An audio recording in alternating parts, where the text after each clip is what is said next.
Sa likod ng bawat matagumpay na negosyo, may kwento ng pangarap, tiyaga at paniniwala.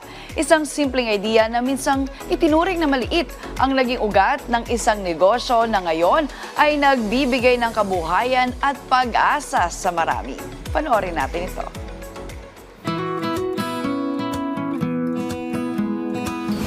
Paano kayo napasok sa bamboo business? Actually, ma'am, dati kasi kaming nasa negosyo ng auto supplies. Eventually, yun nga, the pandemic dumating. Tapos, napadaan ako sa isang tindahan dahil syempre, walang ibang pinagkakakitaan, mahirap ang buhay. So, nakita ko, merong bamboo. So, sabi ko, parang medyo maganda yatang itinda to. Di, kumuha ako, then dinala ko sa wife ko. And then, syempre, galit yung wife ko. Anong gagawin natin dyan? Sabi ko, ibibenta natin. Gagawin natin design, aesthetic, sa mga resort, farm, fencing, ganon. So, yun doon po yung nagsimula yung adventure namin sa pagninegosyo ng bamboo po. Bakit malaki ang tiwala nyo pagdating sa pagninegosyo? Hindi to about sa pagkikita lang ng parang gusto mo kumita ng pera. It's all more about yourself eh. Parang ini-invest mo yung sarili mo sa isang adventure to na panibagong paglalakbay ng buhay natin. At syempre, nandun yung pagbibigay ng values. Yun yung importante sa atin eh. Meron ba tayong naging struggle na hindi makakalimutan na gusto natin i-share?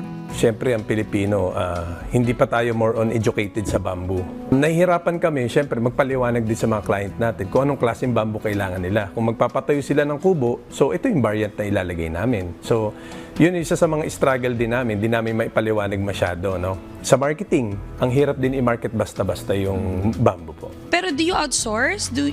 Where do you get your supply? Nung una, siyempre, nag-outsource lang kami ng bamboo, pero nung medyo nagkaroon na kami ng opportunities dahil siyempre gumaganda naman yung aming pagninegosyo, umuupa na kami ng mga parang bamboo farm natin. Isa ako sa mga parang naging advocacy ng bamboo. Tsaka, ang dami na natutulungan yung mga bamboo farmers natin. Mga karamihan ng bamboo farmers ko po ay mga estudyante. Ngayon, graduate na sila.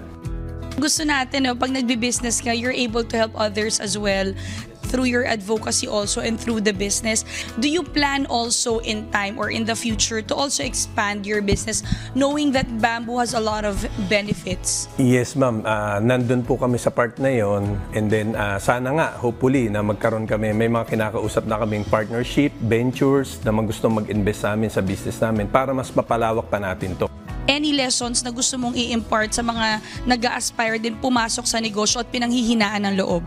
Kung ano yung kailangan ng market, ano yung demand ng market, yun ang i-provide nila, i-produce nila. Not only for the passion, kasi nandun na yan di ba? Kahit na passion mo, kung hindi naman demand ng market, wala ring profit. Kung ano lang yung resources na meron kayo, yun ang gamitin nyo. No, hindi natin kailangan ng malaking kapital na pera, no. Kung kaya mo magtinda ng lugaw, may kaldero ka, may plato ka, lutuin mo, tinda mo. So, trial and error ang negosyo.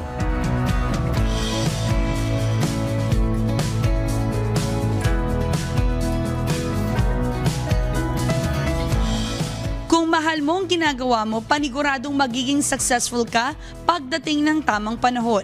Yan po ang pinakita sa atin ng business owner na si Jaleel Balanding. Tuloy-tuloy pa rin ang paghahatid namin sa inyo ng mga nakaka-inspire na business stories, mga kanegosyo.